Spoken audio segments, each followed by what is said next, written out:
Hey YouTubers, I'm about to fix this oil leak from a worn out gasket. I believe this is the oil cooler or the oil filter for this engine. I'm not sure. Correct me if I'm wrong though, but I don't know if you guys can see the leak down there. This is right there. There's an oil leak right there.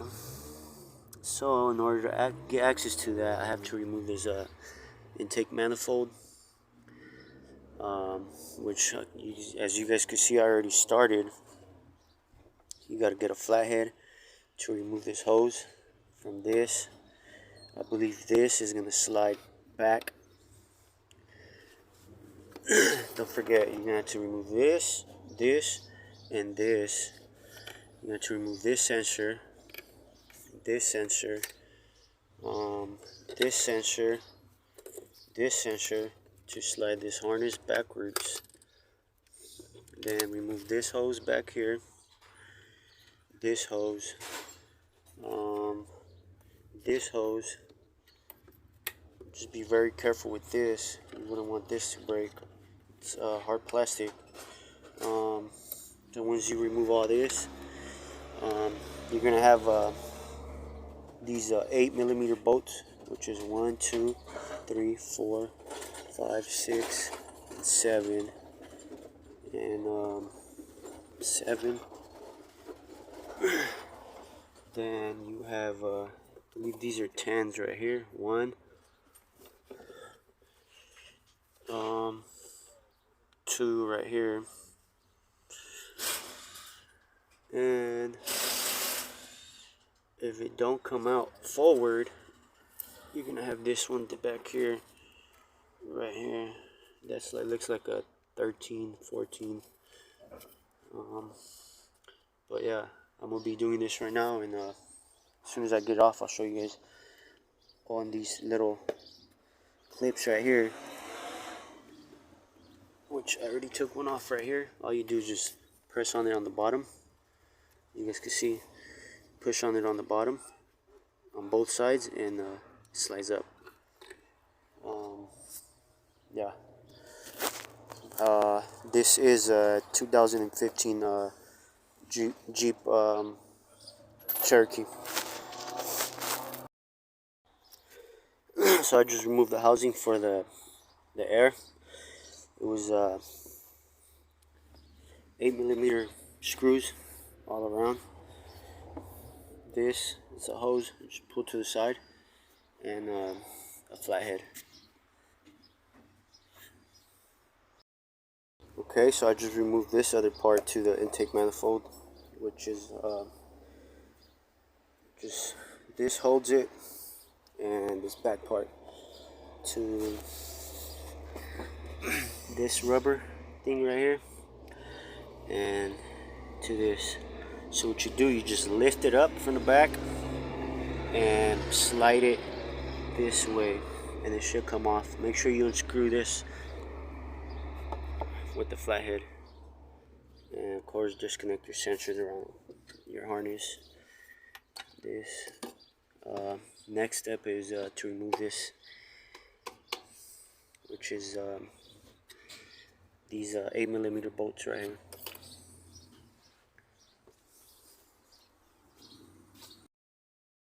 Alright YouTubers, it was removed.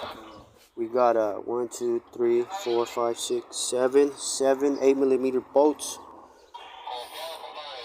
Once you loosen those up, then you got 2 10s right here, one right here, and another one right here. And then you got 2 more 10s back here, right here, and right here. Then you got to remove the bracket. Sí, va para abajo. You have to remove the bracket, which is those are your 4 10s, and this is 13. You loosen up your bracket, then you grab the whole intake manifold and you slide it back towards the firewall, and it should come out. So the next step is removing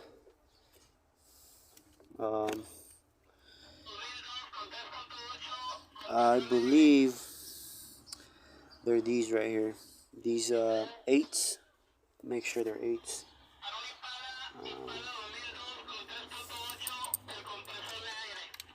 Yes, they're eights. So you got 1, 2, 3, 4, 5, 6, 7. So you got, I believe, 7 8mm bolts. Then you want to disconnect your fuel injectors and your fuel line from right here, and everything should come out, hopefully. I'm about to do it, and I'll let you guys know as soon as I remove it. Oh, another tip. When you remove this mount for the intake manifold, you got this holder right here that holds onto the 13mm screw.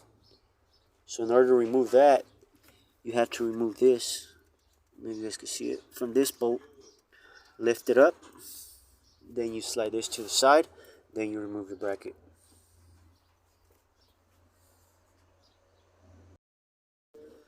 Okay, so to remove your fuel injectors, I'm using this little tool. It's like a pick. So all you do is you get this little pick, you get beneath the red clip right here, and lift it upwards. Once you lift it upwards, you push this black clip, and just lift up, and it should be loose. Just repeat that for every fuel injector. Okay, and to remove these little clips right here, I use something that looks like this. Get underneath them.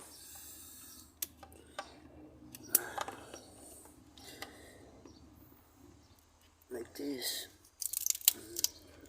Once you get underneath them, just lift up. And it comes off. Do that to this one. I think there's one right here. Right there. You just get underneath. Like that.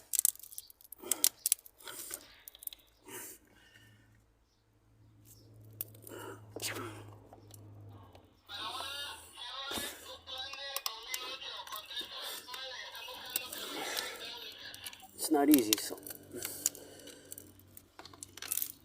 just be careful with your fuel route. That's right there. It's kind of hard to do with one hand, but you guys see the concept of it. I already removed all these injectors and this on this side. Make sure you put a rag to cover up the holes. Make sure you don't get no debris or screws or anything inside the cylinders. But I'm finished removing the bolts. Remove it, and I'll show you guys what it looks like. Okay, so to remove the fuel injector rail, all you do is just see this little blue clip. Just push on it from this side and the other side, and lift upwards, and comes up. Just be careful because it bends. You don't want to bend it too much because then it breaks. And you got another clip on the bottom, which I already removed it, but usually it's upwards. It's gonna be up. Where's it at? Where's it at? Right here. Up. What you do, you get something like this. It's very pointy, and then you push on these little things, grooves right here, outwards, and then you get another. I don't have another pointing tool like that, but I used a very small flathead screwdriver, and I made leverage on this side, outwards. Do both outwards and just push down on it. Be very careful because you don't want to break it. Once you do that,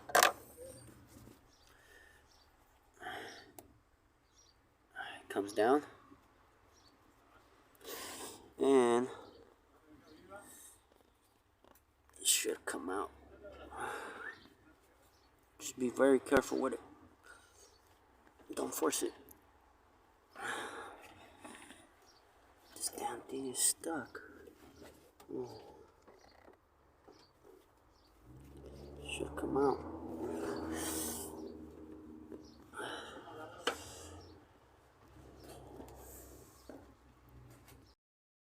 Okay, so make sure you completely remove the white clip, which is right there. Then completely remove it. Then this does have pressure on it, so it's gonna squirt gas, but okay, it should come out like this. Put this to the side. Just be very careful because that's hard plastic. You wouldn't want to break it. And then obtain your little white clip. Put it in the safe spot. Okay. Next step is to remove those 8mm bolts, and it should come out. Okay, as you guys can see, it's now loose, but I had to remove these little clips right here from the harness, so I'm gonna use my tool, this tool. Okay, as you guys can see, I have removed it. Okay, it's off the car. I mean the motor.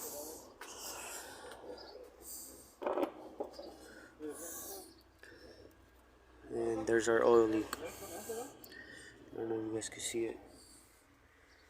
This is the oil cooler right here. I'm not sure, but there's the oil leak. I don't know if I have to replace a gasket or the part, the complete part.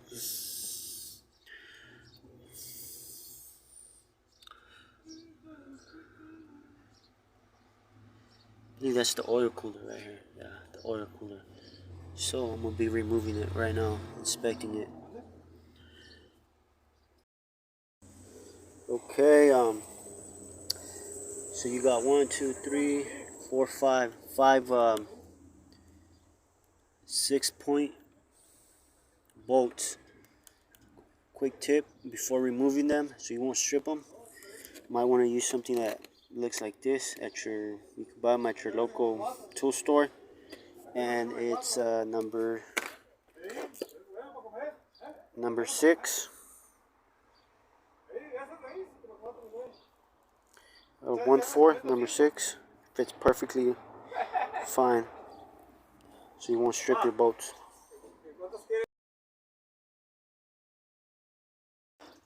Before removing this, you got a hose right here. I think it's a coolant hose that runs through this oil cooler. It goes into your block. Just to be cautious, remove your coolant in case that coolant ends up going inside mixes with the oil inside your engine block, so you wouldn't want that. So just drain your coolant. You got down here, I don't know if you guys can see it, right there on your driver's side, there's a plug for your radiator. Just drain it, catch it with a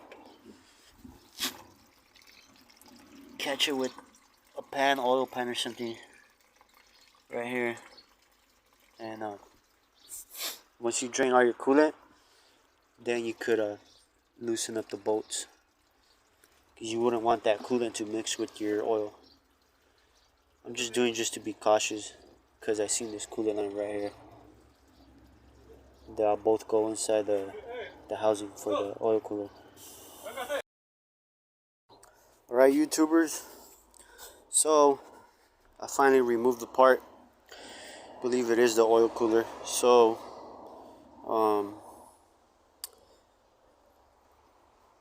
I was inspecting it, and I believe it's these O-rings right here. It's like a gasket. That's what's worn out on it. This one, and this one. I don't think this has one right here. These gaskets or old rings. I think they're old rings. So I'll be seeing if a universal O-ring fits right there. If it does, then I'll be replacing it. If not, I'm gonna have to look for the part.